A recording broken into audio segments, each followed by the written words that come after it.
You want to buy a used tractor? Well, today would be the day. Starting our little corner, this edition from Dragoon's Farm Equipment on Route 11 in Moores, New York for Customer Appreciation Day, a day that we've attended for several years, and I guess they hope the North Country will as well. We're here at about 10:15 in the morning, just about 15 minutes after this open house and pancake meal and good fellowship began. And what we're doing is showing you a long row of used farm equipment. And that is significant to the farmers who are viewing this program, to the people who are in business serving farmers of our great Clinton County's northern tier. It's kind of sad. The reason is that many farmers are being forced out of business or are leaving the family farms for the first time, some in several generations, making it very difficult for people like this group here to stay in business. What do? We've interviewed them every year, asked them how they survive. They said, we sell lots and lots of used farm equipment. This is what you have to deal with today. We'll get the philosophy behind it all. As you know, this program and Calvin and Hometown Cable and other people in the North Country have done a great deal to support farmers. We consider them the salt of the earth. We've interviewed farm families, for people who have decided to stay with the family farm, and yet we know that every year it gets more difficult for the small farmer, especially the small dairy farmer, to stay in business. Farmers nowadays have to have a minimum of 100 cows and some up to 900 and 1,000 cows to make a living. Not only are they just grade school educated people who stay on the family farm and that's all they know. Now, many of the farmers, the larger farmers in this area and elsewhere, are college graduates, some with master's degrees, a few with even doctor's degrees, who have computerized business facilities at home to show them what their resources are and how they're going to plant for next year. It's an interesting process and a sad one.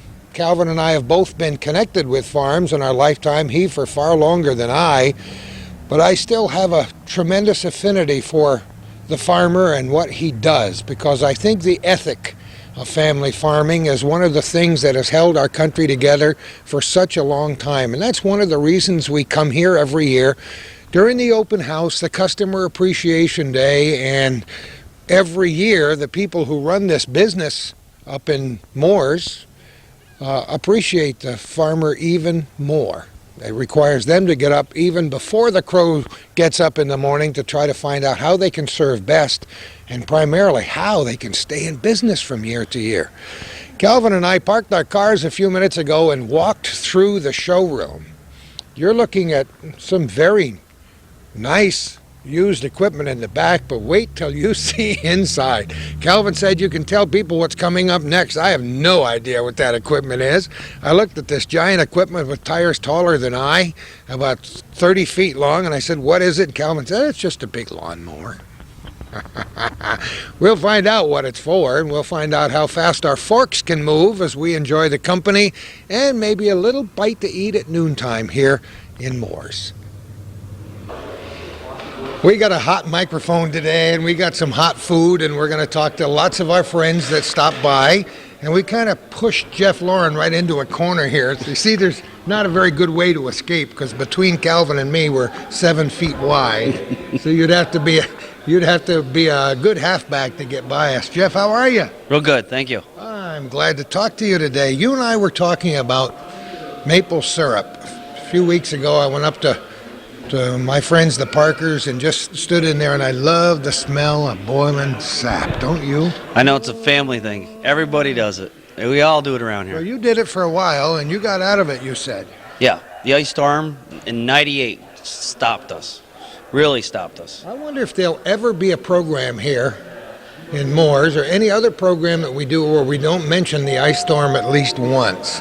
Oh, every now and again, there. I look on my coffee table, and there's that book that the Press Republican did. I open it up, and I say, my gosh. More pictures, the same thing. Yep, years haunted. Well, we invested in one thing. It was a generator. After that, a self-contained unit that they won't. If you get cornered like that, after the horse gets out of the barn, you don't shut the doors. So we invested in a big generator, and we set ourselves up for that precaution again. I wonder how many people got generators. I had one. I had a little one. That's right. In the beginning, and that baby went for days and never shut off. That was a great little generator. But people on farms, that's kind of scary when you can't milk the cows. Yeah. You got it. You can't take that chance. Again, I think some of the assistants when we had that disaster, the National Guard and stuff, was good to us. But you got to prepare. You never know. You see river levels coming up and stuff like that. You got to take everything. Got to be looked at seriously. And I know even with water rights, I think water rights are starting to come into being an issue around this area too. Not just. No, I never thought of that. Well, the water rights. A lot of the farmers are being pushed now to. Not to be watershed districts, but they want them to be making sure that they're actually non-contaminants to certain waters and stuff like that. So, but like I say, every little thing in farming has got so many variables. You got to challenge it all. You got to look at it all realistically and just take it one thing at a time, one step at a time. Just goes to prove something I said standing out in the parking lot in the beautiful sunshine here. And what day is this? 21st of March, 2000. What I say at the beginning of every one of these programs every year, it's getting harder and harder and more complicated to stay in farming. I don't know what the future's going to bring, but it doesn't look too bright to me for small farmers anyway. No. I can't sort of speak for the small farmer being. We milk 250 cows. And by some standards, that's still small, Jeff. I know. But it's unlike the family farms when I was a kid where you had 35 cows, The family farm, in the aspect of that, it's still that kind of farm. It's probably a 200 cow dairy now. It's a challenge. You diversify yourself into machineries, and then sometimes you neglect the cows or something, so you never know exactly what you're doing enough of, Is you allocating enough time to this, or you allocating enough time to that? Is everybody getting enough vacation sometimes? You don't know, So at least maybe they're getting some vacation. In the old days, farmers never took one of those things. Well, that's exactly what it is too. I know we work, all of us. It's not just the farmers that time. There's a bunch of people even around here that work a lot. That it's a hit and miss world, I guess. You just got to challenge it every day. The youth. Old age, experience, it all plays a factor, I think, It really does, and it's very, very, very difficult. Let's go back to maple syrup days. You used to tap how many trees? About 2,000 trees, maybe 3,000 taps. So, every tree, compared to the size and stuff, has its own variations of what you want to do to it. If you want to tap 5 trees, that have, say, 2 taps a tree or something, you don't get in trouble by overdrawing on that tree. You can stress a tree out. Like you were saying about that one tree at Parker's, one stick and the water's coming out of one tap like it's running, Yeah. It's unusual. But up there, as a family farm again, it's a hobby for me. My grandfather did it, my father did it, and I did it. And I'd make around 400 gallons a year on a good year. Not too much push there because it's springtime. There's not a lot of work involved in a farm. And I converted myself 20 years ago or 10 years ago maybe to pipelines. Then you keep going into vacuum systems. You go into the more technical parts of it and getting away from the pails, because the pails used to be a lot of work. Oh, boy. Pails used to be a lot of work. Oh, yeah. It was something else. So finally you backed off. After the ice storm, a lot of downed trees. We heard stories of doom and gloom. We didn't think some of these sugar bushes were ever going to be back in operation, because for a long time nobody could get in the woods anyway. It's even treacherous for deer hunters. My father's a deer hunter, and it's as you're going through the woods, there was no way of getting through them. So like I'll say this, we had this one logging company come in, and as soon as the logger got out of the woods, you see not just growth, but the animals and things coming back to you. and it improves the woods. It improves the woods right off. I mean, it's a right off thing. Maybe the new saplings aren't there, but in a couple years you're going to thin the older trees out, and the new ones will take care of themselves, and away you go. But it's a patience thing. I'll tell you right now, you got to be very cautious. I think some of the guys are still a little bit rush, but if you're cautious and you think about it enough and think, let's tender, let's be a little seed. Let's see what these trees are going to do after a couple years, and then go for it. Even the government funding, some of these plans have been like that. They'll say, hey, you clean up your woods, you want to get back to sugaring, okay, but we got to make sure that you're doing it a certain way, and then it gets done so you can. It's beneficial to everybody, not just to the people involved, to the trees too. Yeah, that's true. I was talking with Earl, as I said a few weeks ago, and he said he was right on the verge of just cleaning out the sugar bush. He had loggers come in and make him an offer to just take all of it. And, his family's been in the business for, I forgot, 109 years or something, and he didn't really want to do that, so he took it slow, as you said, cleaned up what he could, and they're in pretty good operation. His sugar bush looks fairly good this year, but boy, that doesn't happen. That stuff doesn't get out of there all by itself. No, especially I know Earl Parker. The pride that he probably took was something to look at and probably understand that that's the way you got to do it. It's a little radical what we done maybe with the big logging company, but we didn't take the maple trees out. We made sure that the guy knew when you're going in there, let's not damage anything that might be able to stay there. And he was up there. The guy wasn't hitting any tree that he didn't need to hit, and he was being cautious about things. So, but I say next year, year after, I may get back into it. I even had a contractor come up to me. I had two people come up to me this year and ask me if they wanted me to retap the sugar bush, and I said, well, let's hold. So, where is your farm located? Shazy on the Stetson Road. Right, I'm 14 miles north of Plattsburgh, and I'm about 8, 10, 11 miles away from the Canadian border. But I had a very old sugar bush. I think the older established sugar bush, they took a little more of a licking than the younger ones, because the younger ones would bend and they'd come back, and mine took, or I should say ours, took a wicked licking. It did.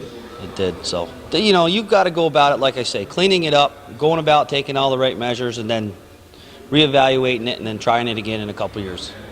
So the only reason you're in farming now is because it's a family tradition? Oh yeah. If you go across that lines, I say my uncle, my grandfathers, my uncles, I've had eight uncles, no, I take that back. I got 7 on my father's side, and they were all farmers except for one. And actually the area that we involve ourselves with is on a certain piece of property that's probably been in the family for me. I can't say it quietly, but early 1920, 1930, somewhere's in there. They probably got in there. Okay, that's my father. I'm out of here. Yeah, he's the boss, huh? He's got to go see somebody anyways. Oh, he does. We all got to go see somebody. That's what life is all about, Jeff. We got to go see somebody. Got to move. Listen, we don't want to make your father mad. Can you sense that he does that? I'm not sure he could still take you, but we have to give him the respect they deserve, right? That's right. Jeff, thanks for stopping for a minute. Good luck in everything you do. Thank you. See you later. Yep. Not having been directly connected with farming for a long, long time, I'm blown away by all the stuff that I see inside Dragoons for this Appreciation Day for their customers. It's amazing, and it's always great to meet new people with new product lines. We got Paul Hummel with us today. Paul, how are you? I'm just fine. How are you? I'm doing great. Beautiful sunshiny day in March. Where are you from? I live in Vernon, New York, and cover the East Coast for Case DMI.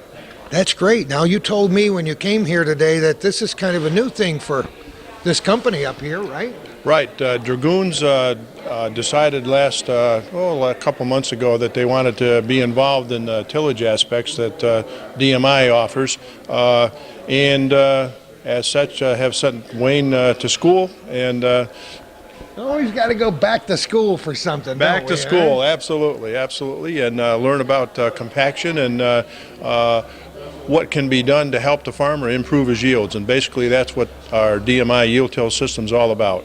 Breaking up a compaction layer, improving yields, giving better soil tilth, and bottom line is more profit for the farmer. You know, I'm must confess that I'm right out to lunch when it comes to knowing what compaction even means.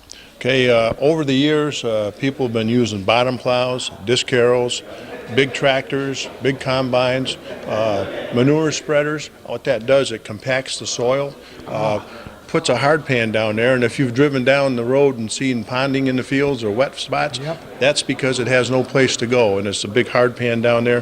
What the DMI system does, it has a tool that will go in there and break that up. A tool similar to this. If you look at this point right here in these wings, you run that just underneath that layer, and the wings roll and fracture that soil. Basically, that's the heart of the yield till system. Isn't that amazing? You have a little video here, and then you said you'd show us part of it that might explain a little bit Sure, about let's see if we can run that and see if you can pick it up here. I bet you we can.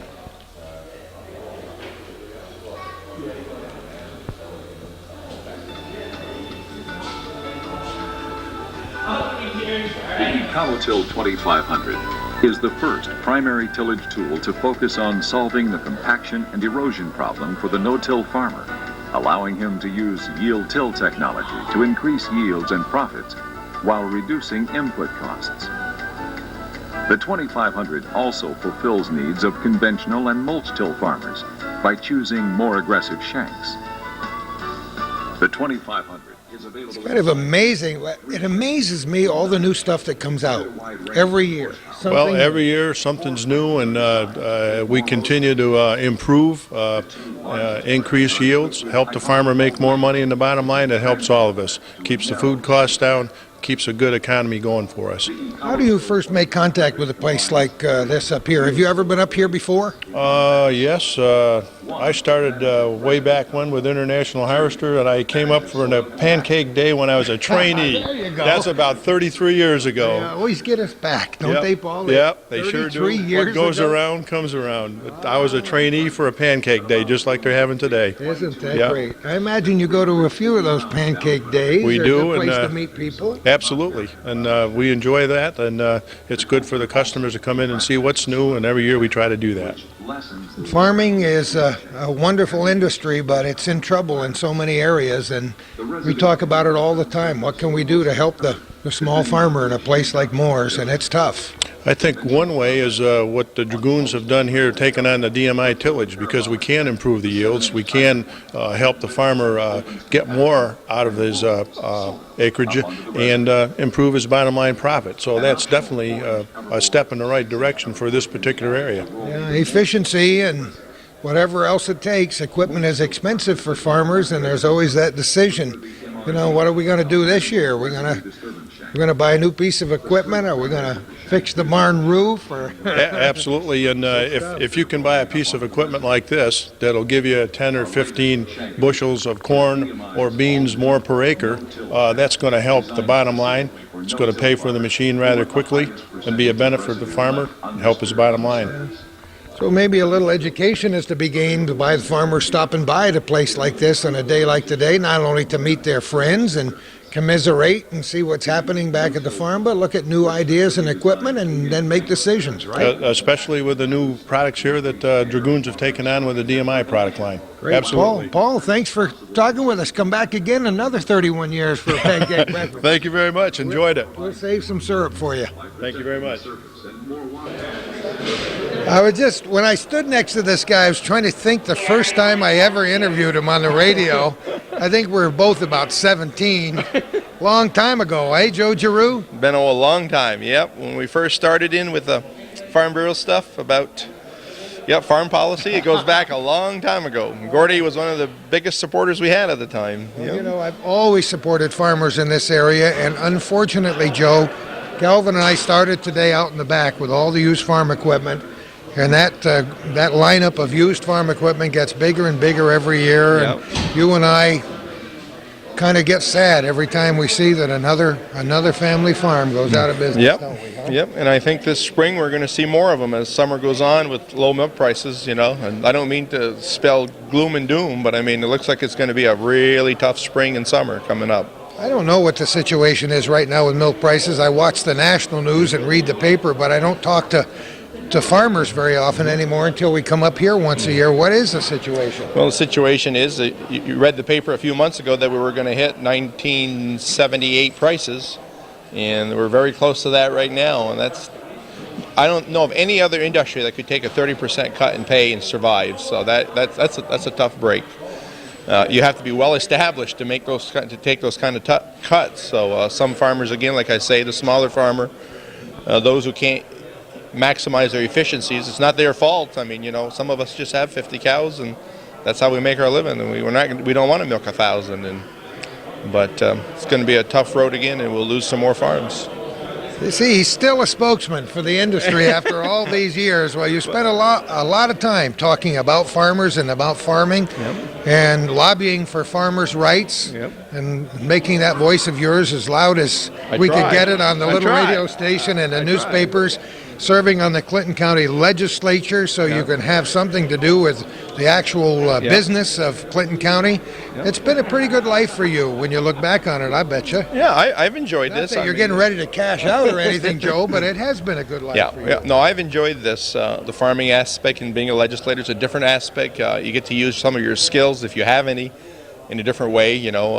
Try to put your financial uses somewhere else other than what you've applied at home. So that's been a very interesting challenge to me. It has. Working with other people, some people that are school teachers with us, some that are from different worlds, and so I've enjoyed that, being a legislator. That's been quite a challenge. That's a combination. I don't know how often farmers get to run for public office. Occasionally I've known farmers who were local magistrates, justices of the peace, and so on, but I don't know if we have ever had bona fide farmers on the Clinton County legislature before. I don't know if we have. It's been a long time. You better look that up for me and make sure we... I know if we go to St. Lawrence County, they have 5 of them that are farmers on their boards. They have that are actual dairy farmers. Where in our area, as long as I can remember, I don't ever remember an actual farmer. I remember Mr. Paquette had some beef cattle, but as far as having somebody that actually made that for a living, no, I don't remember. We speak about the Tri-County area, and I love Franklin and St. Lawrence counties. I've lived in both of them, and I love to travel through and still have many friends in both of those counties, but they're all different in so many ways. You mentioned St. Lawrence County, difference in size, so many things and the different. way things are done. And the way things are done in and outside the legislature. Right. I like to think that Clinton County is the best. And I like to promote the area in which I live, because this area has been so darn good to me as it's been to you over the years, and I like to give back by doing programs like this and all the other things I do in my life. But I also like to compare notes, and I get a chance going to conferences and meetings and talking with people like yourself, farmers and business people and people who are in the know politically in other counties, and I find out that, hey, this Clinton County is not podunk. And you and I have done our best over the years to let other people outside this area know that, this isn't the end of the world up here. No. And we do a lot of things first, and we do a lot of things better. And I love to take the opportunity of any microphone or camera to let people know who might be viewing this as vacationers to this area that we do a lot of things right here. And you know that on the legislature. You know what a battle it is to sometimes get things done. Right. In a political body, but that's called healthy debate. Absolutely. But a lot of the things you guys have done, just since you've been on the board, you'd hold up and show to anybody in the United States. Yeah. Well, I think, and not just being a legislator, but you were toting about the agriculture in this area. Champlain Valley is probably one of the most fertile valleys that there is, even though you got to go through Essex and Warren County to get here first. But once you crest over that Peru Hill and you see all the apple orchards and you go along the lake and see all the beautiful fields. We have one of the fertile valleys that's really given a good return to its farmers, and that's why I think when you talk about, we're the first to do things, it's because we have the land base to do it first of all, and after that, it's just a matter of getting the right managers to run these places. And I think over the years we've seen that to be very true. I mean, if you drive along the lake, and I'm talking about the Champlain and Chazy area there, and see all the beautiful fields and stuff, it's been good to many people. You don't ever have to convince me that this is one of the most beautiful spots on the face of the earth. I've had it so many times, and my wife and I are coming up the Northway, and you look at Polka Moonshine, and then you look at the fields, as you say, and you drive along this lake, And I told my wife this winter, sometimes, you know, when winter's about 2/3 through, you get very discouraged. Yeah. And I said, boy, when the weather gets good this summer, we're going to start walking again. We're going to get in the woods. We're going to walk those country lanes in those fields and see if we can get a sense of being close to the earth, because that's what what our country is founded on. And we have the best of the best here in so many different ways. We got farmers are by their very nature wonderful, hardworking people and tenacious. Like you said before, how can they survive? But they're tenacious. They don't do it for the money. They do it because they like their work. And there again, in this area with the fertile valley and stuff, you know, it's very important that we keep agriculture. When we say another farmer goes out and it's too bad, and you talked about the used equipment, how, you know, it gets bigger. Tourism and agriculture go great hand in hand. In Vermont, we see that so often where they promote it, and I'd love to see us focus a little bit more on our region, a little bit more on agriculture, and keeping the open land. The brush fields don't look good to tourism, and they like to see something that's happening. And we're not quite as hilly as the Vermont fields are, but we certainly have the open space that looks just as good. So I think we have to work a little bit harder in this area, and I try my best to promote the area every time I get a chance. It's amazing. We see people trying different things. Yeah. For a while, we saw them raising bison at Miners. Yeah. And we were getting buffalo burgers or something in the store. And now you see emus around I saw there. one running down the street on the news the other night. There's, not far from here, there's a place that has emus. It's just up the road here on 22. There's some emus. People raising deer. Yeah, And deer. a few more people getting into sheep farming and And there's a things few that elk. It wasn't that Joe and I ran out of steam. It's just that the battery went dead. Our energy didn't wane a bit. We were talking about sheep, and you said there's a small herd of elk. Yep. There's a small herd of elk in this county now. That's on a turnpike. This person has this. I just found that out a couple days ago. Not that it's any of my business or anything, you know, but it's interesting. Different aspects. People in the that have a day job try to supplement their incomes or enjoy doing outside activities like growing a few head of cattle or even in this shape, the elks, you know. Joe, besides you and I getting together once a year to shoot all the elk and shoot the bull mostly, what official spokesman do the farmers have to stand up for them now in the area? Is the Farm Bureau still a strong organization? In fact, I found as the years go on, Farm Bureau happens to be a much stronger organization, especially national-wide. If you read a lot of your magazines and stuff, that the Farm Bureau said this and Farm Bureau said that, and years ago we've never had that. It was kind of a mixed bag. It was one side that wasn't and one side that was, and now we see them being, especially in the grain business, in the dairy business also. I mean, you know, because there's no other spokesman in this county now with the 250 farms that are left. You know, it's very important that we have somebody, and in the Farm Bureau in this county is still very strong. Mel Irwin is the president in this county right now, and seems to be doing a very good job of holding on to that and watching over. You know, we have a farmland protection board that we're trying to implement now to get buy development rights so these farms can stay into farming forever in some pressure areas. So we're doing some of that. We're trying to get that off the ground this year. We should be able to pass it by the county tomorrow night if we can.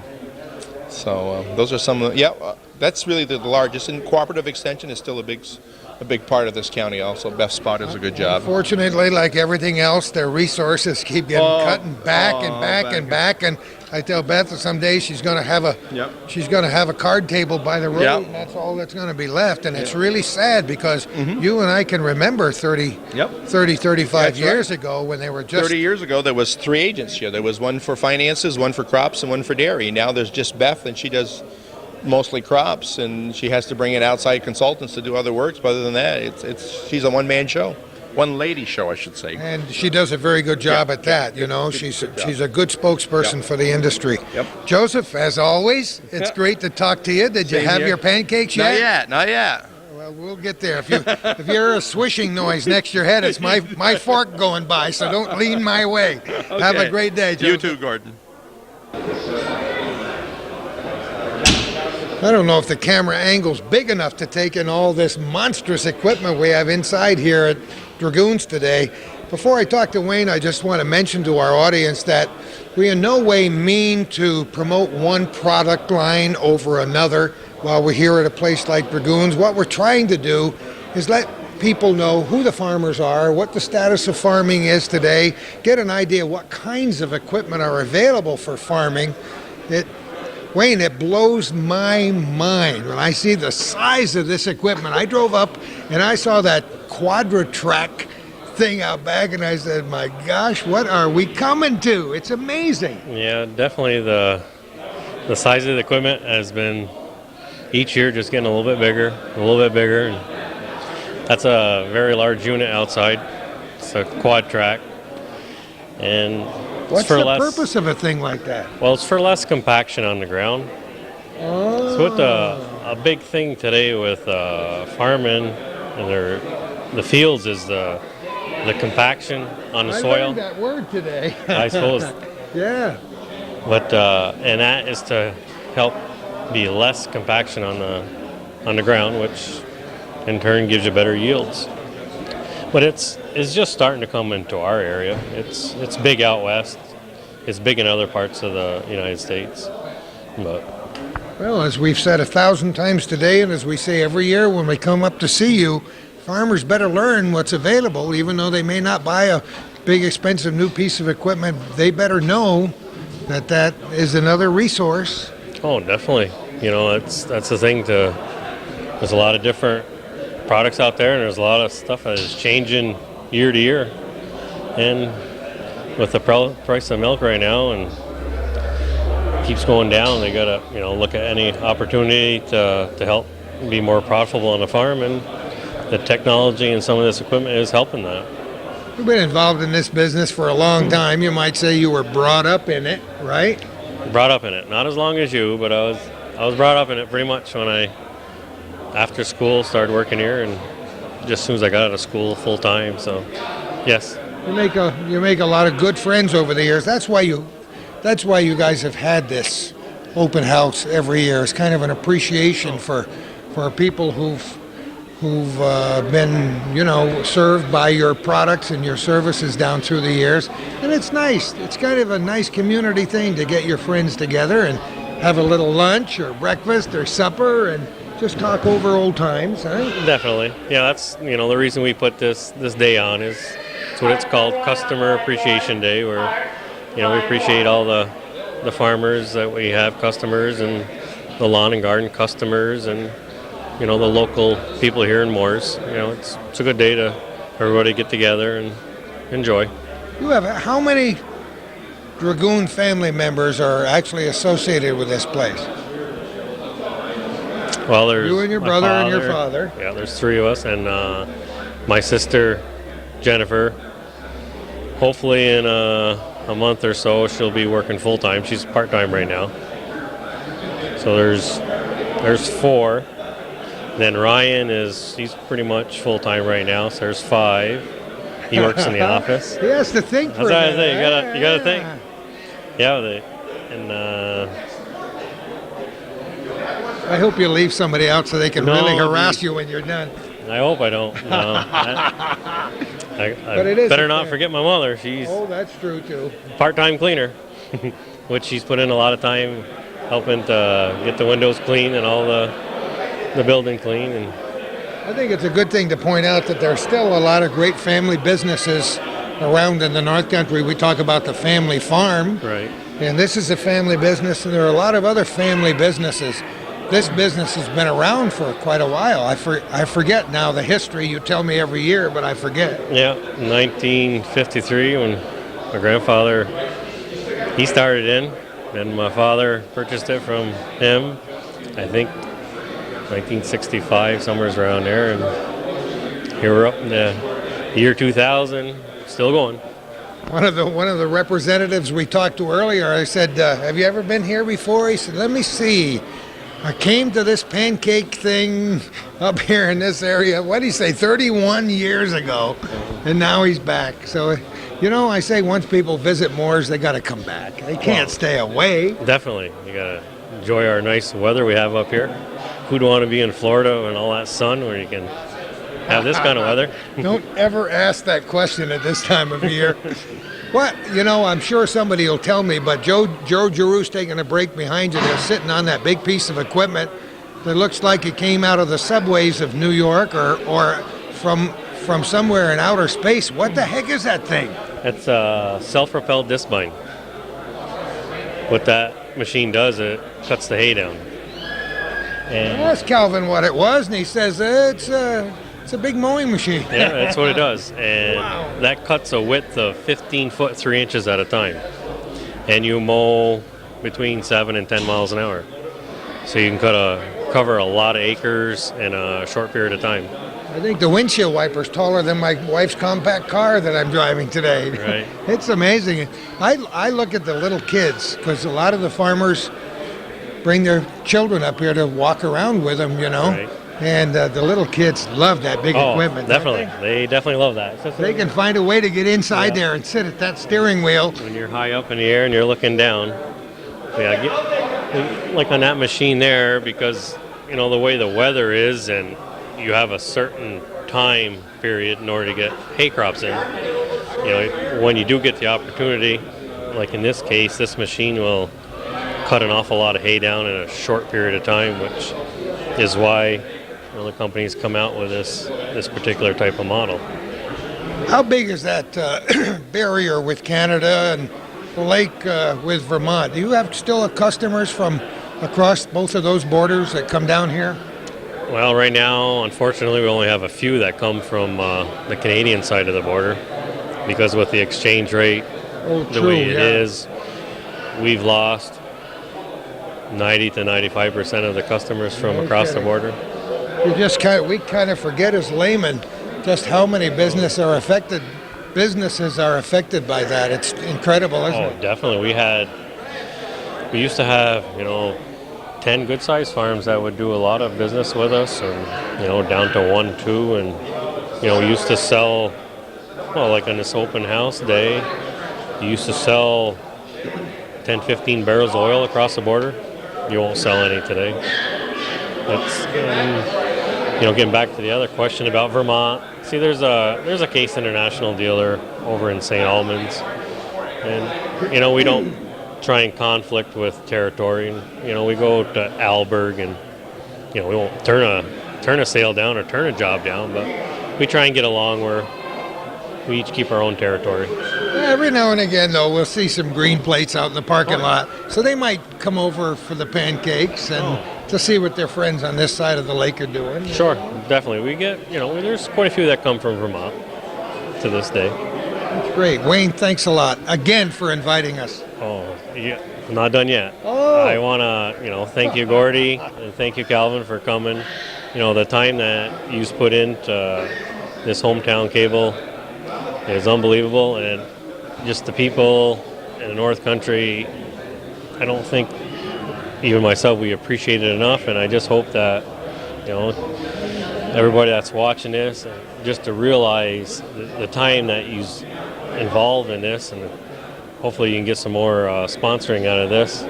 Geez, thanks, Wayne. I like that part of the pitch. No, I thank you for coming. You've we're been coming for years, and we just appreciate you coming.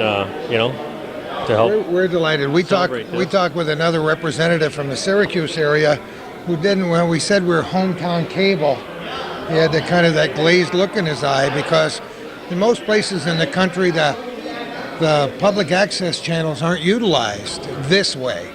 And Calvin and I have talked about it long before I ever got involved, when Bob Venn was still around, about how important it is to do something for your community, and how people, when they're watching TV at night and they turn the TV on, or in the case up here on a Sunday afternoon, they'd rather watch their neighbors being interviewed and seeing what's going on up the road than they would sometimes in Washington, D.C. So I think it's an important service for us to do what we do, and I thank you for thanking us, and we'll be doing it for a little while. Wayne. Well, I appreciate it, but you're right. It's nice to know things around the North Country.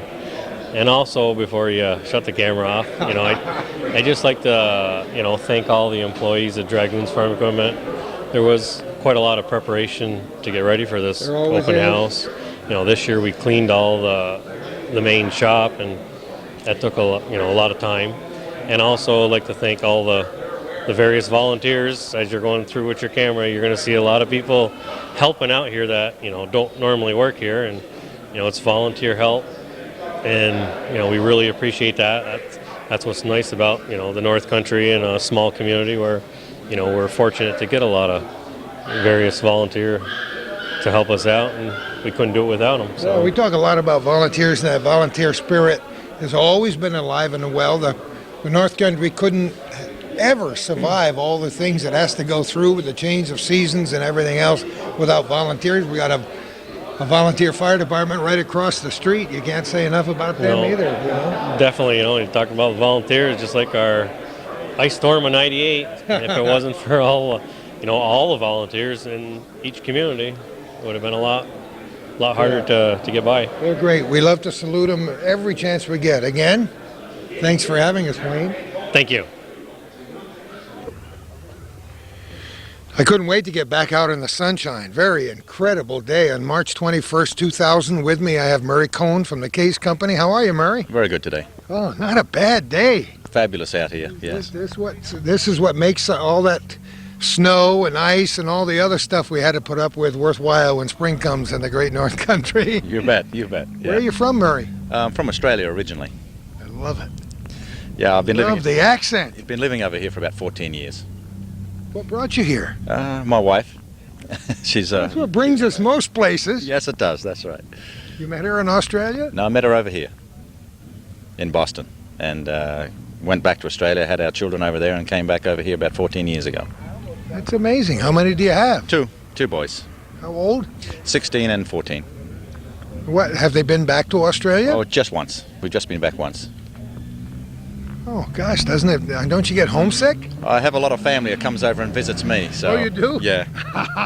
it's a good excuse for them to come over here and That's visit. right. So. I mean, it's incredible that a young man from Australia ends up here at Moores, New York, at Dragoon's place, talking about Case equipment. How did you get involved with this company? I've been with Case for about 4 years now, and was involved with another agricultural line for several years before that, and moved over to Case about 4 years ago. And it's been a lot of fun. That's great. So where do you live now? In the Boston area? Now, I live down in New Hampshire, about 2.5 hours from here. That's great. Wonderful. Well, I've wondered from the moment I parked my vehicle across the street what the heck this thing was. We know it's called a quad track, but what is it for and what does it do?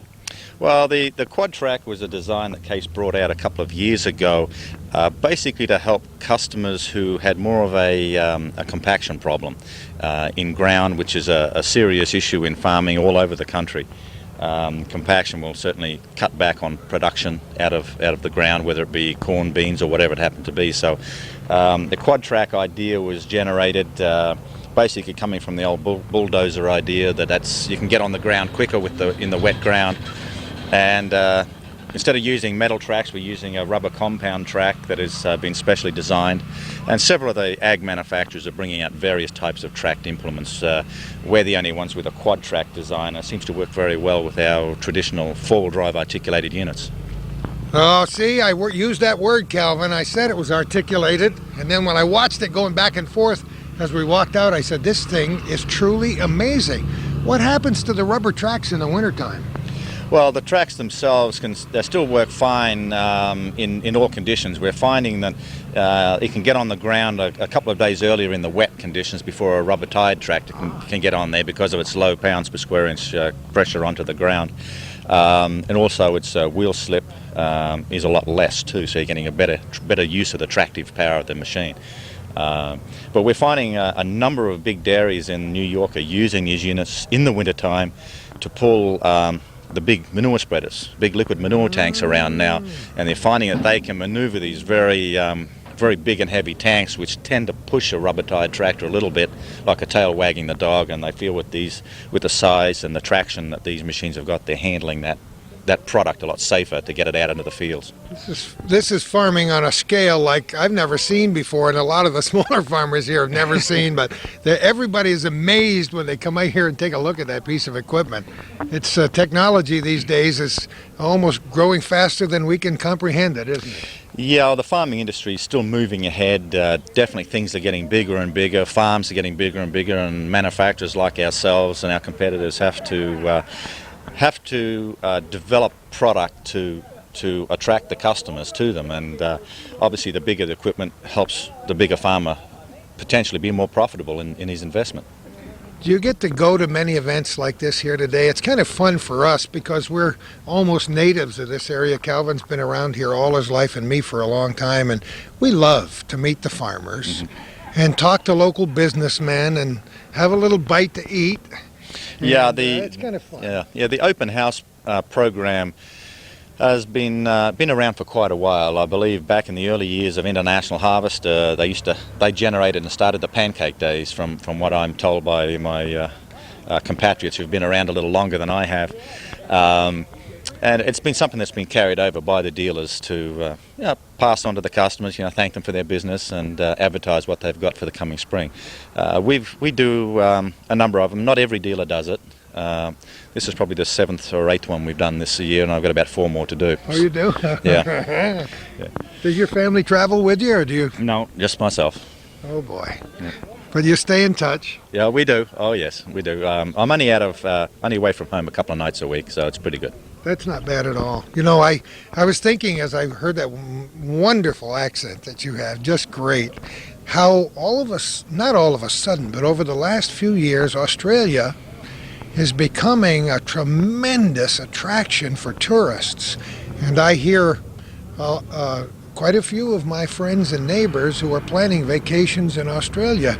And it wasn't always that popular a tourist destination, was it? No, it wasn't. I remember when I was first over here, when I met my wife 20 or so years ago, that very few people would even pick me for an Australian. I was either more English or somewhere like that. But since I came back, the advent of Crocodile Dundee and the other, and particularly that did it for you, didn't it? Well, huh? particularly Mr. Hogan, who has done a fabulous job in advertising the country on the country's behalf. Did a great job, and the tourist industry has. Australia's become one of the destinations to go to. Yes, it's a long way away, but I've had several dealers I do business with have been over on vacations to Australia and just loved it. So I'm pleased to hear good reports. I can't wait to make it someday. Murray, you're a charming guy. Good luck in everything you do. Thank you very much. Nice to meet you. Thank you. I always like to know when I'm eating before I stick my fork in it, so we have to come back into the kitchen here. This is kind of a busy place at noontime. How you doing, Rainey? Very good. Very good. I forgot your last name. Rabideau. Oh, of course, Rainey Rabideau. Yeah. What's going on here? How come we got a drill hooked up here? That's a quick way of mixing the batter for the pancakes. You get 2 people working here, and we deliver stuff and whatever, Look at the bags and bags of buttermilk pancake mix. We started out with 16 bags, and we got this many left. We got 9 left. I tell you, Calvin and I had to almost fight our way into the kitchen there. Yeah. But I come back here. We come back here before we eat to make sure somebody saves some batter for us. How big a team do you have here? You got about 5 or 6 guys back just here. That's about it. That's about what we got. John is not here yet. He's gone. Well, this will be going on all day, won't it? Right now tonight. we're recording this at about 17 minutes after noontime, right during the noon hour. And this will be happening till 7 tonight. I don't know how many pancakes those guys are going to make, but I don't know. I would say probably around 1,500. they're going to keep doing it till they get everyone exactly the 1,500 same dinners. size. 1,500 dinners. That's a lot of pancakes. Do they normally do about 1,500 dinners? Yeah. That's hard to believe. It's not that we're cheapskates or anything, but I mean, who can pass up a free meal like this, right? For sure. Yep. How long you been doing it, Rennie? I don't know how many years. A lot of years. More than 2, I know that. Yeah, it's probably around 20, 25 somewhere. Have you really? Yeah. Somebody was telling us that they believe that it was International Harvester that started these pancake get-togethers like this. I forgot how many years ago. Did they say the 40s or 50s? So they've been going for a long, long time around the country like this. I think it started when Floyd was here, and I believe that's before 1965. So I've been around for that long. I used to 53? When I started here. 53. 53. 1953 when they started this business. Wow. I used to take a day off from work and do this. That's amazing, isn't it? Yeah. Yeah, lot he's of getting years. pretty good at flipping those babies. Oh, he's getting a lot of practice of it. Yeah. This is Phelan. Where do you get these stoves from, anyway? This is, we own one and Jack owns 2 of them. Oh, he fire does, department. The fire department. I should Oh, say. that's good, yeah. That's handy, right across the road. Right, that's right. We have to work together here. Yes. Yeah. What a team. Yeah. This Don't- is Phelan. Phelan, don't let him burn, buddy boy. Oh, I won't. How's it going? Good, yo. I come up here every year just to see your smiling face. Which one? This one or this one? Either. See, I don't have to give him the shot. He gives himself the shot. Oh, look at this, man. He doesn't have to flip them too high up in the air, but he's got them. Every one is golden brown and perfect. How many do you think you made over the years? Oh, I don't even want to guess. 'Cause you've been doing this. I've been helping out for a long time. Well, I worked here for 13 years, 13 and a half years. And I was helping out then, and then I've been helping out the last 7. So, it's almost 20 years. It's fun to do. As Oh, long yeah, as you I don't am. burn your finger or something. I enjoy it. Yeah. I'm going to watch you. It's amazing. He's better than the other guy. Let's not be comparing notes here. We, we don't want to get in a fist fight back here. We might burn the pancakes. Although it'd be fun to watch, you know. People come from far and near for an event like this. It's like the old church suppers that we used to go to as kids. It's wonderful. I've always kidded people when I was on the radio about carrying my little portable fork with me, so I'm always ready for a free meal. But it's, besides coming up here and having some good food, there's a bunch of good people that live in this area. That makes it worthwhile. Oh, yeah, this is the best area. A lot of Best area really in the good state. people. And they come from miles around just to see this operation every year, right around this time. We've only been in the spring for what, Calvin? A few days, 2 or 3 days. Big full moon last night was real beautiful, and so people want to kind of get out and about, look for the first flowers poking up through the ground, and hope we don't have another 6 feet of snow on top of it. How are you, sir? Good, how about you? You're looking good. What are you doing? I want to watch this. I'm going to stand back, though, because I don't trust him. If he puts that drill into road gear, we're all going to be in Check trouble. my apron, just check my apron. Oh, you mean you got too close yourself, huh? I want you to know that he's measuring every spoonful he's putting in there. No, that's 12 pounds. Oh, is that how it goes? Yeah, 12 pounds. We got the water measured already. That is so neat. You don't have to mix anything but water with it, right? Right, water. That makes it better than having to throw in eggs and all of that stuff. Who would ever dream? Take a while to dissolve so you can make it a nice taste to it. A little different than Grandma used to do. A lot different. Remember the old mixers where you had to turn the crank? Yeah. You're not old enough to remember that, I really? don't. No. Used to do it by hand the way back then. Yeah, mix them up by hand. Oh, yeah. This is amazing. This is an amazing place, boy. You want to get to the heart of the matter, you've got to be in the kitchen at Dragoon's. I'm sure this place has an entirely different function the rest of the year as does most of the interior of this building. And when Wayne said they had to do a lot of cleaning to get ready, you aren't just kidding. I mean, they had to move equipment all around to get ready for it. See, all the people here are all volunteers. See, Jack couldn't do this unless we helped him, So this is nice to have around. It is very nice. And Wayne mentioned when we interviewed him a few minutes ago, a special thanks to all the volunteers, because not only couldn't this day happen, but a community like this couldn't survive without volunteer efforts for a lot of things, right? Yep, right. Jack Dragoon will pay in the end, though. You'll see to that, Rennie. Yeah, right? just make sure. Hey, thanks for having us here today. Thank you. Yeah, take care. See, we're on the County Newport together. Yeah, we got to move down the assembly line here. What's your job today besides swinging that big thing you got in your hand there? About everything we can cook the sausage and pancakes. And, Well, I thought you were just a pancake man. You're a pancake and sausage man. oh yeah, I forgot your last name, Griswold. Dental. All right. Great. Oh. Griswold because of the Christmas Oh, is that it? Yeah. Decoration. He's done it for a long time, haven't you? Rennie's right-hand man. I love it. Hey, who are you? Good, yo. I'm doing great. I forgot your name. I'm Rainey's long-lost son. Oh, really? He's not lost very far, though, right, Randy? No, I don't think I'll lose him again. Do we... Do we dare to say that you taught him everything he knows? And it didn't take long.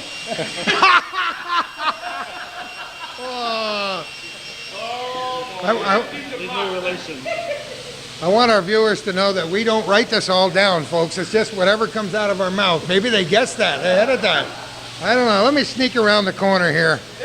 I got to see what's going on behind the fish. Let me see. If I got my fork out, I think I could probably eat about a row and a half. We'll see if we can find you one. Who are you? Steve K.A. Steve, great to have you here today. Is this your first year doing that, or your 23rd? Or? No, on and off for about 7-8 years, I guess. Have you? Yeah. It's kind of fun. Oh, yeah. Oh, yeah. Good cause. Never a dull moment back here, is there? No, not really. Not with this crew. You got to have a thick skin to work behind here. I can tell that already, right? It gets a little greasy by the end of the day. Yeah, where do you live? Right here in Moores. Right here, nearby. Not too far. Out on 22. Oh, you do? Yeah. Well, it's nice to get together with your friends once in a while, and we kind of like to come up here every year just to hear the good jokes and the friendly laughter. Oh, there's a lot of that. Just to chat a little bit around the table, right? Especially with Rainey's son. You got that right. Yeah, he's cool. Taught him everything he knew in 3 seconds, he said. Yeah, pretty well. I love it. You guys... Rainey's been flopping pancakes since tractors had iron tires. That's good. Remember that line, Calvin. Flopping pancakes since tractors had iron tires. I didn't see any iron tire tractors back here. Every now and again we see. Yeah. Well, you guys have a great day, will you? Oh, we will. I'm getting awful hungry standing back here.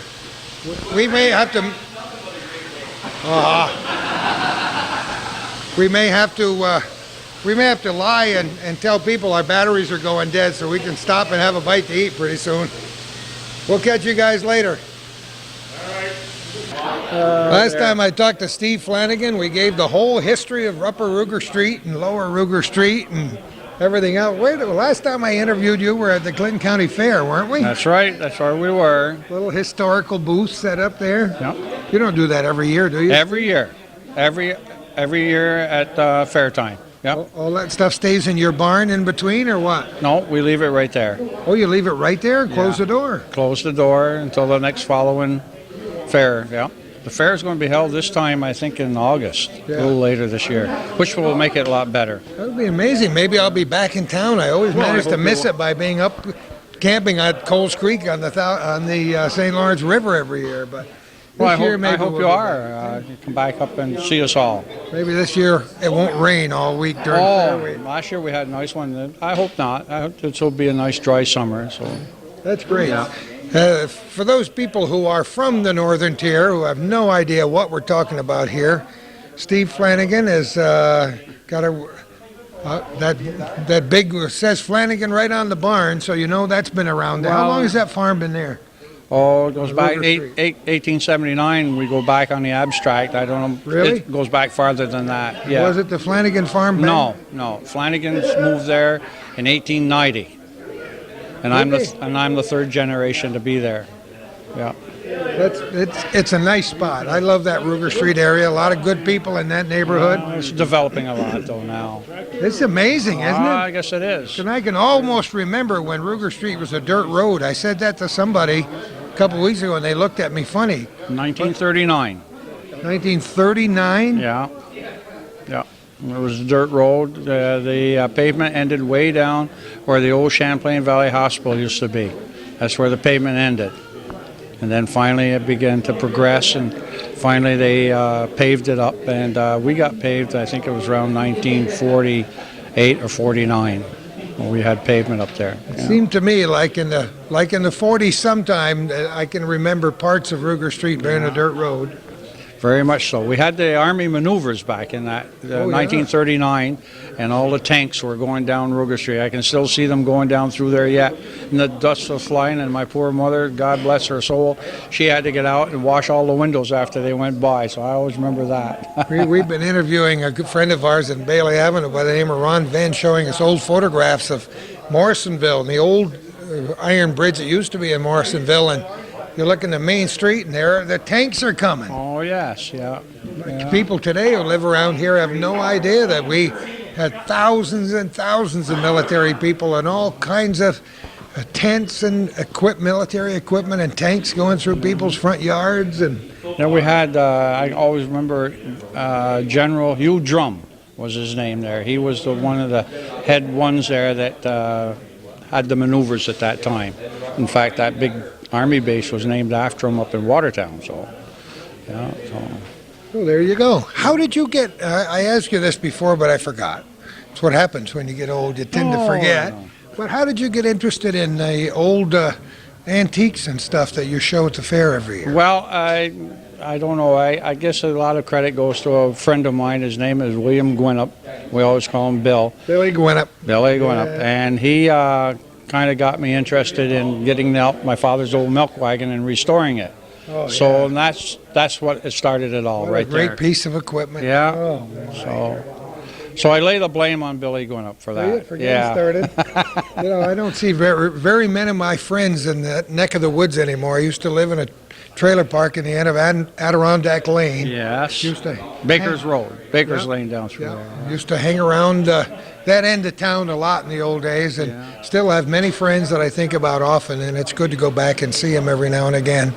Every time I drive through, I think of who lives in that house and that house, A and lot of changes went on in Ruger Street. It's a tremendous amount of that changes. whole development, Ruger Woods on that other side. It's amazing and very, very nice. Yeah. It's expanding, no question about it. Going to change the whole concept of must be- Wagletown if we keep that up. Well, that's the capital of the town of Plattsburgh. Yeah, I know that. I always knew that. I never found out who first named that and why it always had a negative connotation, because most of the people I met from that area have been wonderful people, and the neighborhoods are looking better every Oh, year. yes, they are, yeah. They're all nice people up through there. They do anything for you. Yeah. Was it always called Wagletown as long as you can remember? As long as I can remember, yes. Yeah. Nobody ever told me exactly why, but everybody used to say, somebody would call up on the radio in Lost and Found, "Hi, this is, so from Wiggletown." And then the boss would be going, "No, you can't say that." But I don't know where it started. I don't have no idea. It was there long before I came around, so yeah, I have no idea. Affectionately known as Wiggletown and technically known as Treadwell's Mill. Yes. And Now it's our a- Church Street now. Yeah, Church Street. Mm-hmm. Yeah. It's a great community. All these little communities have a special affection for me and me for them in the North Country, because people who live in the big cities, they have a neighborhood, but they don't know what this country life is in a small community, do they? No, There's they a lot don't. to be said for it. It's very true. You and Very true. I have been in these small communities most of our lives, and we love it, or we wouldn't still be here unless we never collected enough money to leave town. For sure. Well, it's a beautiful day out today. I thought I'd come up and pay my good respects to Dragoon's Farm Equipment and do business here occasionally. And he puts on a nice meal every year. Does all right. Good family business, good people. That's why we come back. He's about 1,000 people, so he does pretty good. That's what they said. That's pretty great. 1,500 meals. 1,500 meals? 1,500. Nobody's going to share mine. I can guarantee you that. Stevie, thanks for talking with You're us. welcome, I'm sure. Have a good Anytime. ride back home. You too. See you later. Yeah. Thank you very much. Well, we had to wait till now to talk to the big man. Big man. The big man. He was so busy signing contracts with all those zeros on there. I don't know what's happening. Jack, how are you, my friend? Oh, pretty good. Thank you. We're always glad to come up here and see a lot of our friends and have a few pancakes, a little sausage. Well, very, very glad you did make it, the both of you.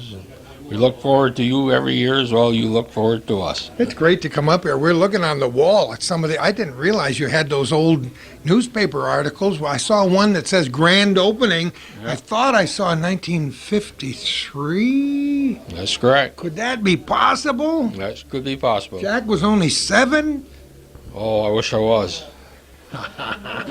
I heard you graduated from high school in 1954. Is that just about right? That right on.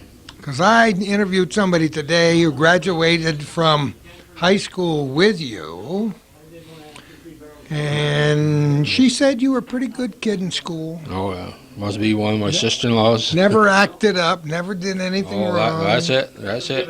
Mrs. Gibbons, Ron's wife. Oh, okay. She put a good word in for me then? Yeah, Oh. she did put a good word in, and then she left real fast. I don't know why. Well, I always told my girl on the way out, so Oh, yeah. couldn't have been too bad. Oh, that's good. That's great. See, I had no idea that his father was the famous Yule Gibbons.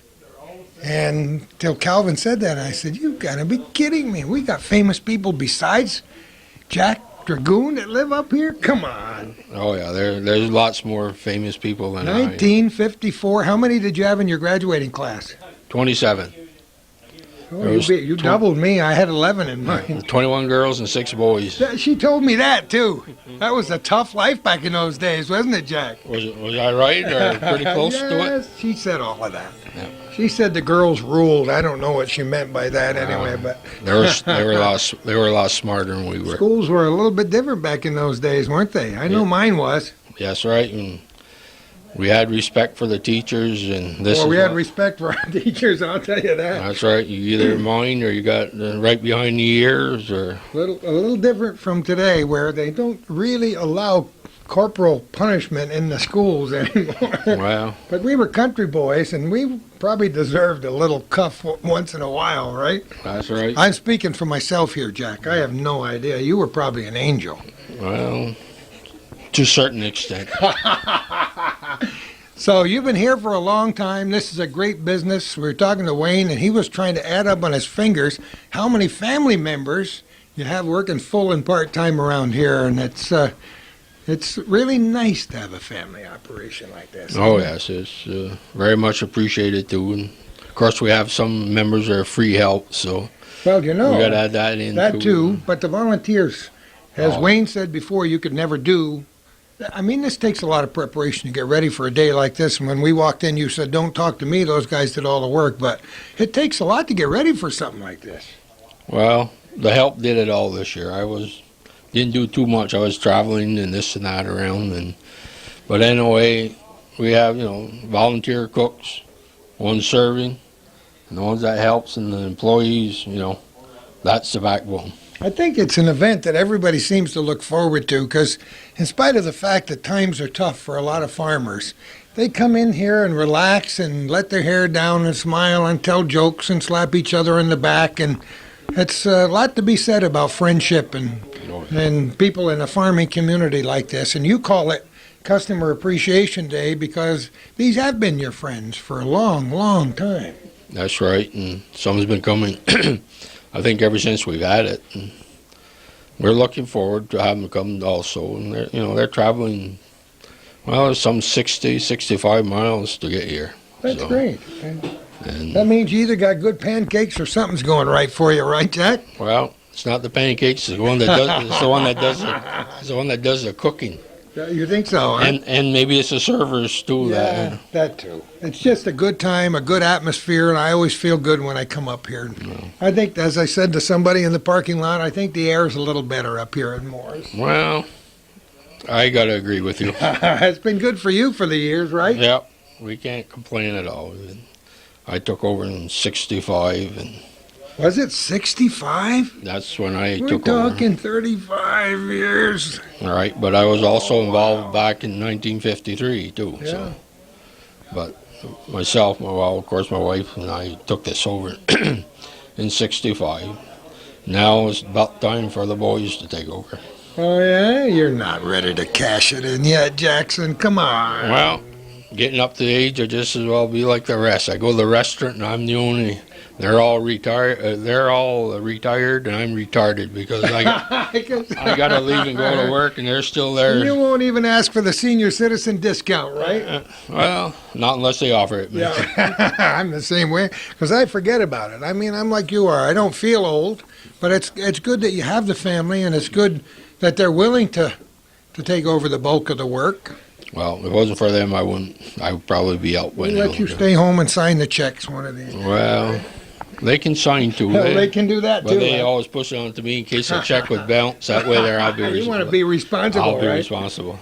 Jack Dragoon, thanks again for inviting us back. It's always a pleasure to come up here and Moore's and talk to all our good friends every year. And good luck to you and best of great health for the next, 40, 50 years. Well, I hope so. I'm leaving Monday for a boat cruise for 5 days. Are you really? Where are you going? Oh, we're going out of Miami and on to Mexico. It's through Husqvarna. It's free, yeah. free trip. Free trip. We'll take a few of those, babies. None of the boys want to go, so I'm the last one in line to go, so I guess I'll go. You take it with a smile and take some photographs so we can see them when you get back. No, all done taking it. All I do now is look. Just soak it up, huh? Just look. You got it. Margaret? No, she's staying home. Bringing Ryan with me. Oh, are you really? Yeah. That's great. So. Well, anyway, Jack, have a wonderful day and have a great life. And thanks again for having us here. Yeah, appreciate it. Enjoy your shows and keep the good work up. We'll keep trying. Oh, look at that. Contrary to what you may believe, those were never relatives of mine. Even though it's been said that I was always connected with the original Chicken Little. Oh, that looks like good food roasting over there. We're back out in this great springtime sunshine up in Moore's, enjoying the open house and the Customer Appreciation Day at Dragoon's Farm Equipment. They've been doing it for a long time, and it's been an extreme pleasure for me to meet all these people again, meet a bunch of new people, and end up the program by saying hello to our good friend Jack Dragoon, who's been around here for a long, long time. This is the kind of thing we enjoy doing on Hometown Cable, letting the people know what their neighbors are doing while they're busy home cleaning the house or working or going to school or whatever they might be doing. And with your continued support, we'll continue to do this for a long time to come. Join us again next time, because who knows where we're going to be for our little corner. We have moved outside. Gordy has gone to his real job and left us with the task of talking to this fellow here. Let's see, he's kind of in the shadow right there. Maybe we can... No, we can't quite get a picture of him. Maybe keep working. There we go. It's Gary Dragoon. How's it going so far today, Gary? Pretty good. We've had a pretty steady crowd all day long. Nice day for it. For a change, usually it's either snowing or raining when we have it, but feels good to have the sun out there on a day like today. And usually when we try to do something outside, do a little taping outside, it's cold and windy on open house day. Yeah. Last year I think it snowed, and we usually had a wood cutting demonstration outside, but just too cold and windy. We didn't bother to have it this year because we were afraid to probably do the same thing, but just the opposite this year. I noticed you've had your lawn equipment out here for a week or two out in front, getting ready for the season. It's only first day of spring. Well, once the snow left, you like to get an early jump on it and just let people know that we got this stuff ready and it's ready to go. They get anxious once that sun comes out, so try and be on top of everything. I know if you're in the toy business, you've got, you're going to sell most of your stuff between Christmas and Thanksgiving. Is there a peak month for lawnmower sales? Yeah, usually May is probably the peak month. June is usually good too, but after June, a lot of times we get the dry weather up here, so July kind of slows down, and then later on towards fall when people start thinking about snow blowers and stuff, then it picks back up again. Okay, we are out here and it's smoking a little bit. I know from my years with Hometown Cable that you guys also are in the Holland Grill business. Tell us about that. Well, we've been selling them for, it's probably 4 years now. Of course, Jack got into that. Everybody knows why. But, no, I don't know why. Tell me why. Well, he likes to eat. Of course, we all do. But I thought he liked to cook. And he does both. He likes to do both. You can see there we got a chicken and a turkey both cooking on there. They're excellent. You can see how nice and brown it is on there, and just as moist. The juice will run right out when you go to slice it up. You can smoke with them, steam with them, just about anything. You even cook a pie if you want, an apple pie. This here is Glenn, our sales rep for the Holland Grill. Glenn Holland, is it? Well, I don't think his last name is Holland. No. Durlacher, actually. He- Brad Holland's the owner. Okay. He's down in North Carolina. How come we never get him up here? What's... Yeah, I know. We'll get him here one day. Okay, and you're the rep for how big an area? I have half of New York State and all of Vermont, half of Massachusetts. I go all the way down to the city. So we were just down at the HBA show down in Baltimore just last week, right near Camden Yards. Oh, the HBA show. I never missed the HBA show. What the heck is the HBA show? Heating power. Heating power, HBA. that's the way I'd spell it. Gary, how about you? Well, up here we do, I guess. So they cook great. It's really the only grill that's guaranteed never ever to flare up, and it cooks by convection, and it's good because you can put your food on and walk completely away. It's only one temperature, and you don't have to regulate it. So you put this whole turkey's like in about 2.5 hours. Put it on, close the lid, go to church, go watch a ball game, come back, food's perfectly done. You don't have to flip it or turn it. And your goose is cooked. And your goose is cooked. Okay. Now, Actually, you've been cooking live turkeys, right? live turkeys. Not live turkeys, but fresh turkeys. Fresh turkeys, but like wild turkeys, I guess. Wild turkey. Oh, wild turkey. You got some wild turkeys here? Not for me. Not for you? Not the way I Who's hunt. the venison? That's coming later. I'm gonna try some venison on it there this afternoon.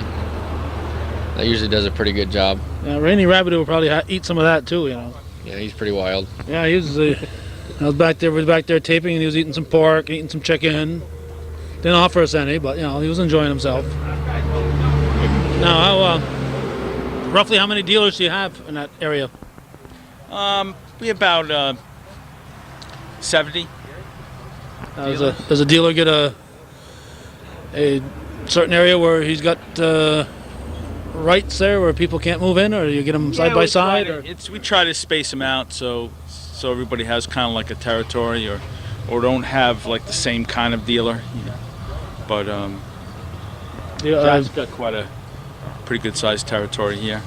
Are there many? I would imagine that you don't always think of a grill with farm equipment and lawnmowers. Are there many others of your dealers that deal in that kind of equipment? Yeah, a lot of my most successful dealers are heavy equipment or farm equipment. We do very well in the pool industry also, because you can put your food on and go jump in your pool. And I have some nice hardware stores and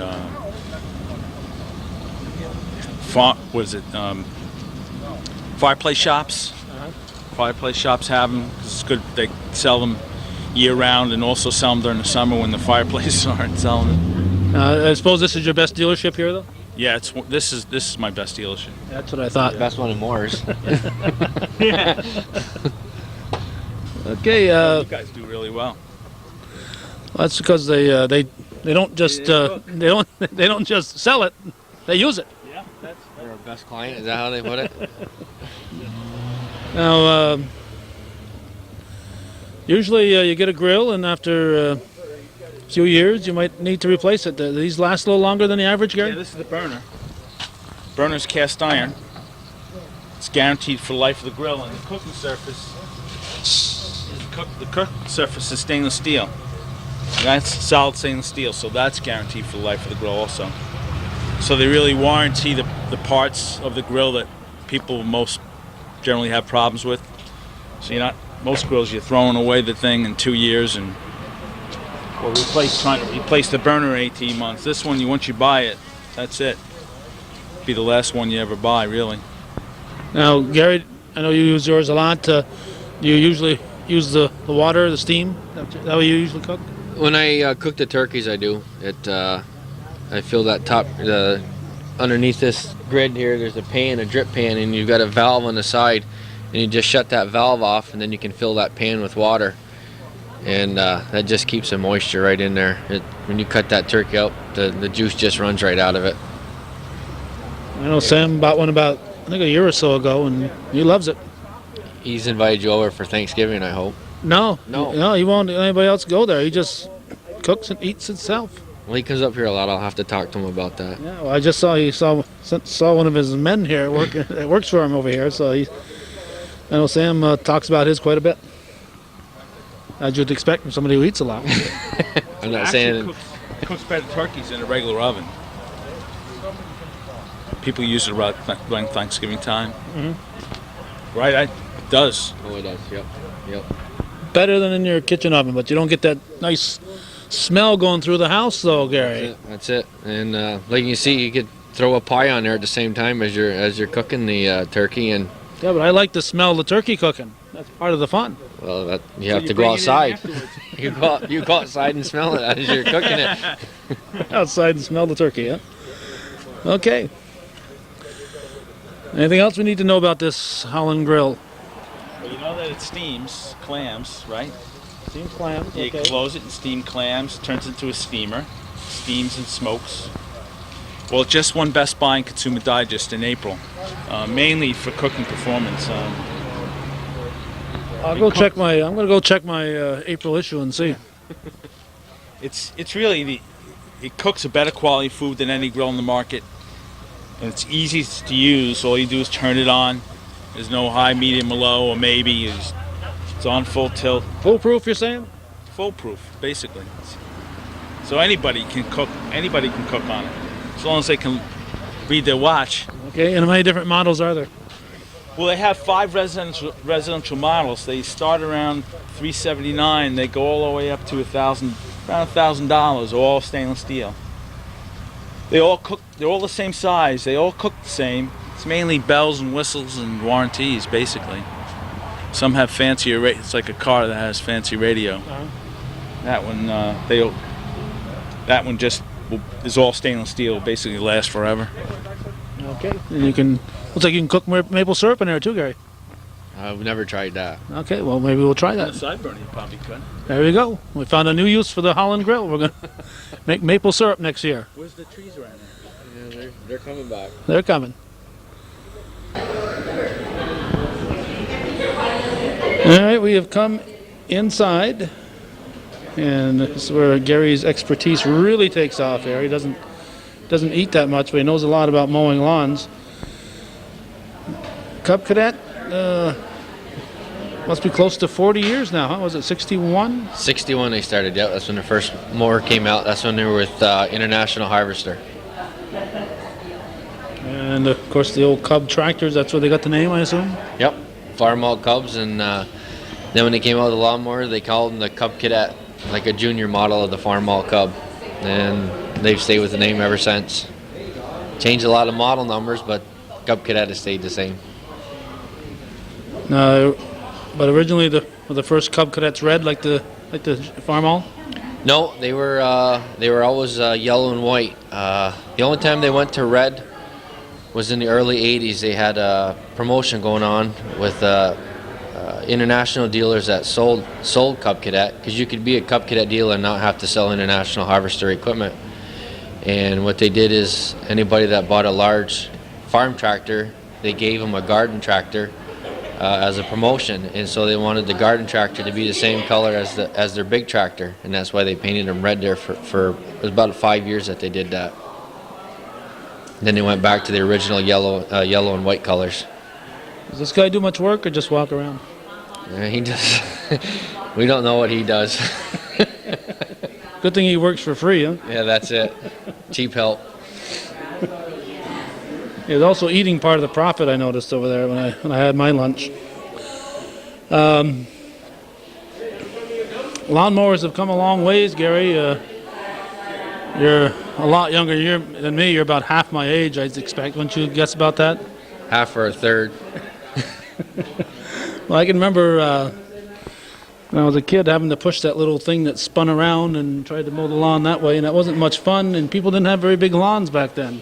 No, as you can see, like in the corner there, they've really changed them a lot. That's a commercial one with a 0 turn. You could practically turn that machine right around where it sits and head the other way. So you can see they did a lot of changes since the early 20s. Do they call it a ZTR? Or? That's they call it a zero turn mower. It's a model 3660. It has a 60-inch deck and a 25 horsepower motor on it. I've seen those. Fellow down the road used to sell a model like that, different brand. Yep. And guy named Tom. You probably met Tom once or twice. Oh yeah. And I just felt after a while you'd get. Have you driven that much? Yeah. Yeah. Do you get tired of having to move those bars every time you want to? No, they have gas-powered cylinders on them, so they're not really that hard to keep in position. Once you get used to it, a lot of guys that have gotten them said they never mow with anything but a zero-turn mower. You can do fancy tricks with them, can't you? Oh yeah. Once in a while, if you see them in the parades, the kids are doing fancy tricks with them. They're not the ones who are trying to sell them. No. Yeah, I've seen some mowers in the parades, and I'm wondering. It can't be the bosses looking, because you don't want to treat your equipment like that. No, that's for sure. That's for sure. Now, what's the difference between one mower and another one here as far as these Cub Cadets go? The size of the cutter, the size of the engine, what? Well, we've gotten like 3 different ranges now. We have a 1000 series, which is up front. We have a 2000 series and a 3000 series. The 3000 series is the heavy-duty one. They come with a hydraulic lift, hydrostatic drive, tilt steering wheel, power steering, differential lock. Hi, Riley. And then you can go down to 2000 series where it's not quite as fancy. It has hydrostatic transmission, but it only has manual lift instead of hydraulic lift. And then you get all the way down to the 1000 series, which they've come out with in the last couple of years. It's a good machine, but they're trying to get where it's not as expensive, so they can try and compete with mass merchants like Kmart and Sam's and them kind of places.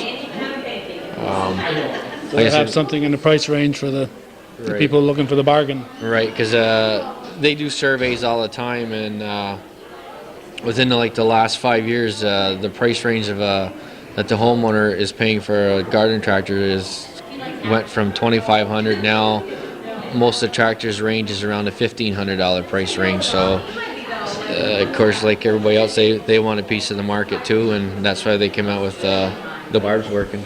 There's Barb. Yeah, look at that. Hard at work. Trent Trahan said she also helps out at their open house too, so she must be available for large parties. Yeah, she must be everywhere, I guess. There's that fellow that just rode by in a tricycle. Yep, my little grandson, Riley. Right, Riley? Well, maybe you aren't quite a third younger than I am. Maybe that was a mistake. Yeah, it goes by pretty fast. I'm sure you know that.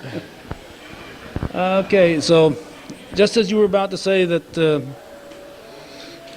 Cub Cadet went down to be able to compete at that 1,500 mark, the battery died. So I think that's one of the reasons you went from just carrying Cub Cadet to also carrying the Husqvarna line, wasn't it, to get a better price range? Right.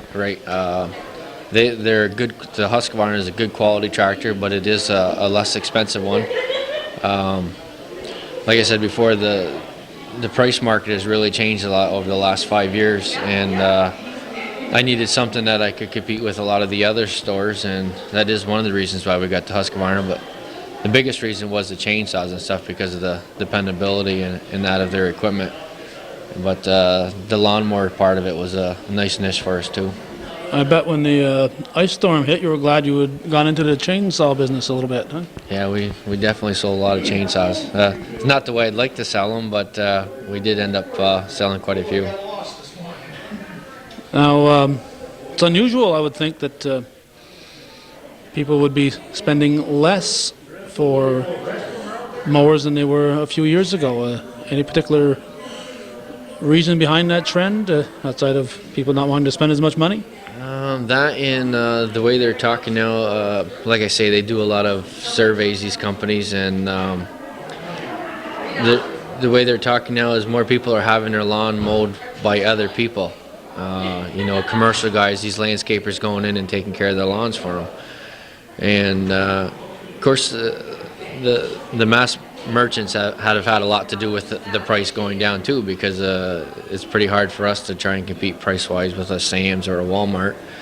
So the bigger companies like Cub Cadet, they realized that they were missing part of the market, and so they came out with some lines to try and compete, and that's why the price has gone down. Now, there are riding mowers and there are lawn and garden tractors. Is that far one over there called a riding mower? They call that a yard bug. That somebody that has a small yard, it has a grass catcher that's built right underneath the hopper. You can flip that hopper where the seat is, that whole dome piece. You flip that up, and there's a grass catcher. Let's go look at it. We'll take a look at the grass catcher here. See if he knows how to operate it. You can raise and lower your mower right here in the middle. Then you have a pedal for forward and reverse, so you don't have to do any shifting. And then you have a little lever right here that lifts up. And then you have there's a clear spot underneath there to see this bubble, and that bubble is all the way to the top. Then you know that your grass catcher is full, so you don't have to wonder if it's only half full or almost all the way full. That bubble will pop to the top, and it tells you that it's time to dump it. Then you just lift it out. Now, if it's been raining out, that's grass is a little damp. I imagine that's going to be kind of heavy. Yeah, it's not a good idea to try and bag when they're wet like that. They also have a baffle that you can just use as a regular side discharge. If it's real wet, what you do is you just go ahead and mow it and let it side discharge, and then when it dries, just put your hopper back in and go around after, and then you can pick up that grass. But the damp grass it's really hard to bag with any kind of machine when it's damp. Would you recommend people get rabbits and maybe feed the rabbits with that clippings? Yeah, they could try it, I guess. Rabbits or goats.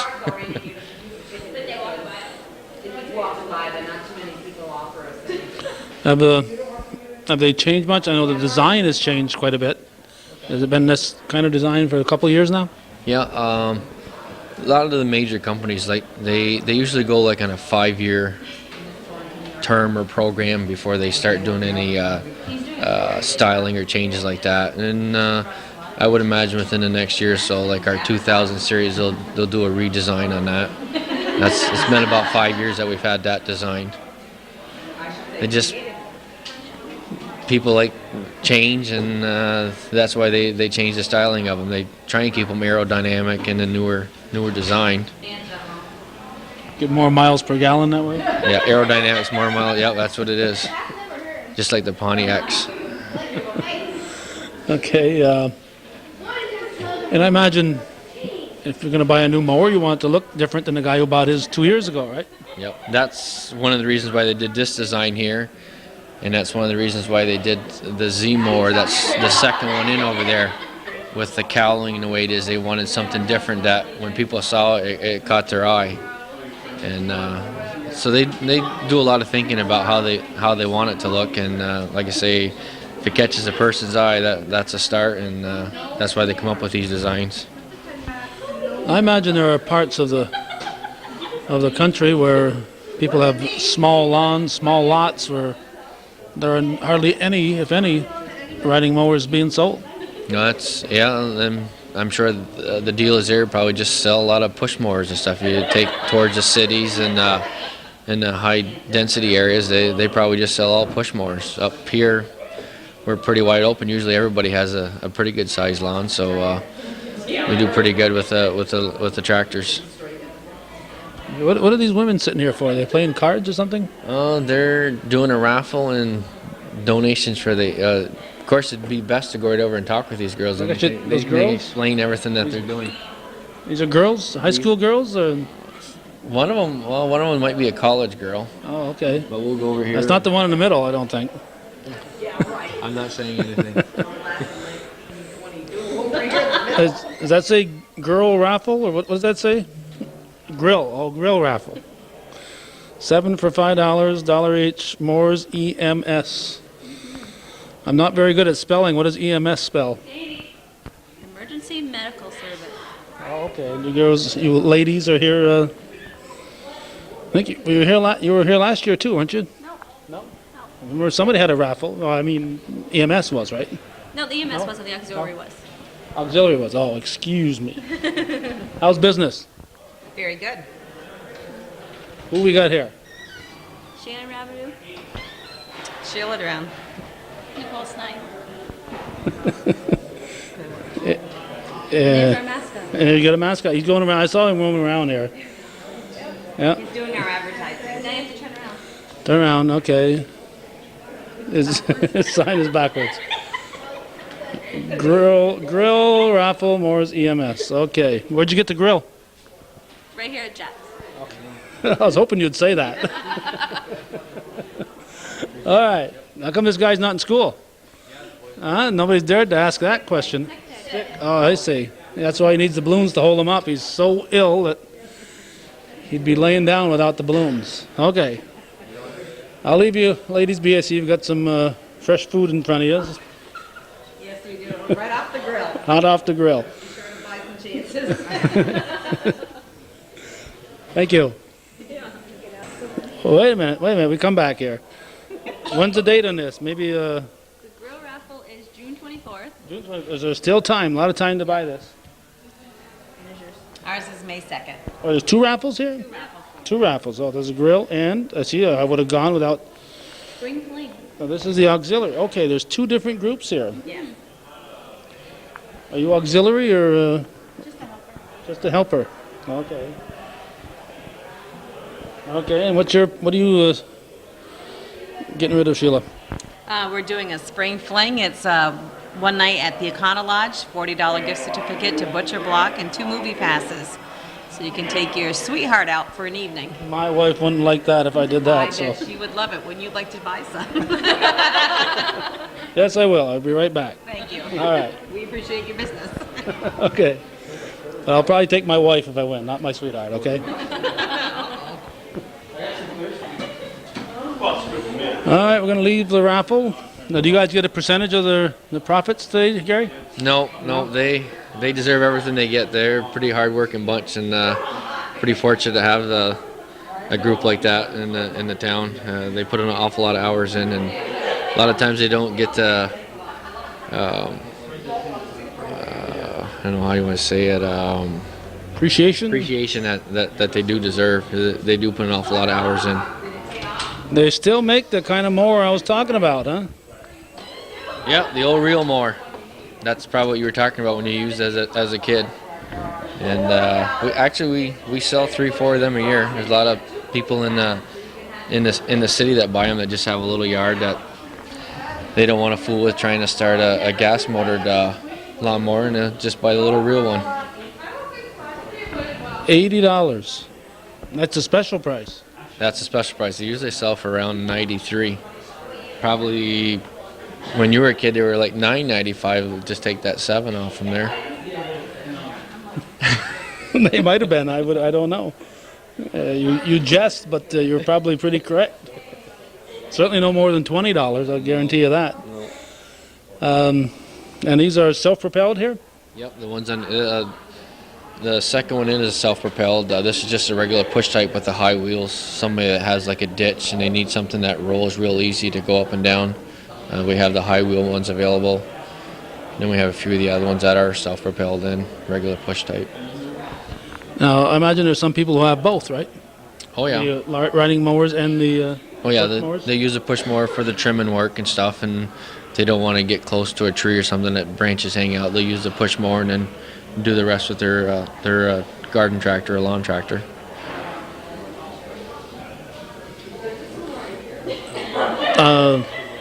Percentage-wise, what would you say the ratio is between people who own just a push mower or just a riding mower?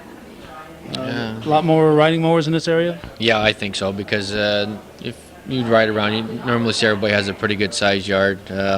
It's not like we're in the city and stuff. Everybody usually has a half acre or an acre lot that they're on, so they use a lawn tractor. It takes a lot less time, and of course today you're so busy with other things that yeah, the faster you can get done some of these other chores, the more you can go out and do other things like fishing or hunting or something like that. Well, maybe not hunting in the lawn mowing season, but you could probably fish. And of course, you got all the other items that come with lawn care, including, as we said, the chainsaws. But there's a lot of other little trimmers and things that you have available, right? Yeah, we have trimmers. We got the hedge trimmers. People that do hedge rows and stuff, we carry the commercial line of hedge trimmers. We have the blowers, leaf blowers, vacuums, like you say, chainsaws, a little bit of everything. And safety equipment. Oh yeah, all the helmets, chaps, gloves, safety glasses, especially in the woods. Even now, a couple years after the ice storm, there's still a lot of branches that are just hanging in the trees, and you'd be surprised how many people told us that they'd be cutting and all of a sudden their branch would fall out and hit them in the head, and lucky enough they did wear their helmets and stuff. Now, is this a branch trimmer here, this long thing? Yeah, it's a pole saw. It'll extend out to about 11 feet. A lot of the maple syrup guys there got them so they could trim their maple trees and stuff to get their lines and that put back up. And really makes it, without having to get up in a tractor bucket or a ladder or something, you could get most of the limbs right from the ground. It's got a motor on it? Yeah, it's got a little motor right at the end. Gas. It's almost like a trimmer, but with a chainsaw blade on the end. Anything that's really unusual that you look at and say, why didn't I think of that? I think of a lot of things, but it's not that. How about the go-karts? You still in the go-kart business? Yep. You've got the go-karts out back. I just don't have enough room right now to put the go-karts in, all the lawn and garden stuff. We sell quite a few of them, and they've been a nice little addition for us. That'll be picking up shortly there with the weather breaking the way it is, and then once the kids get out of school, it really takes off pretty good for us.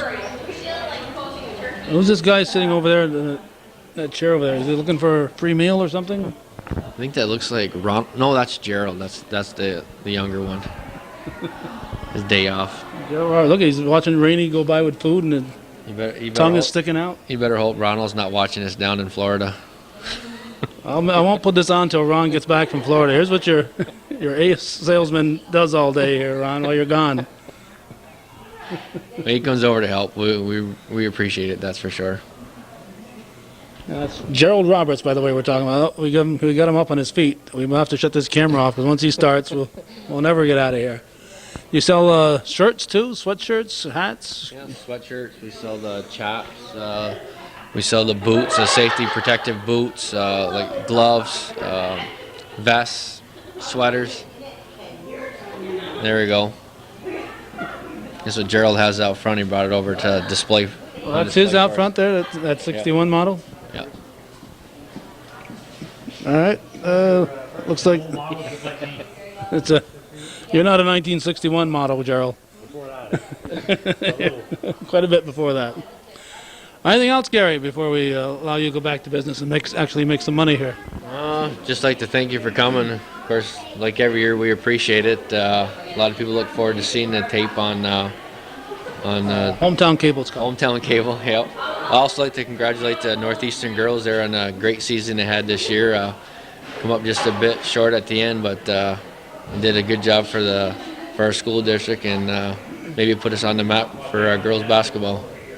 I think it's unfortunate that they didn't go over that hump and get to the Final Four a couple of years ago, because I think they've always been intimidated a little bit, and once they got there, they found out, hey, we are good enough to be here. Yeah, they showed they can play with the best in the state, and of course they got two good coaches with Andy and Norm Bono, and they do a great job, and I'm sure they'll be strong again next year too. Yeah, but if we go back 3-4 years and say that or longer, and say that a lot of those teams could have been there, and just a matter of getting over that hump, getting by their Capital District Regional and making it there. And what pleased me a great deal, Gary, was the fact that when the game got done, The first thing the team did was thank the fans, and not a tear was being shed. They were just glad to have been there, and I thought that was great. They appreciated what they went through. Yeah, they worked hard, and they deserve a lot of credit. They showed that little schools like ours can play with some of the big schools. All right, and with that, we're going to leave it. We're going to leave our tour of Dragoon's farm equipment, the year 2000 open house. We're getting ready for the new millennium, and of course, in 3 years, we'll be celebrating the 50th anniversary of the opening of Dragoon, so that's something for all of us to look forward to in the not too distant future.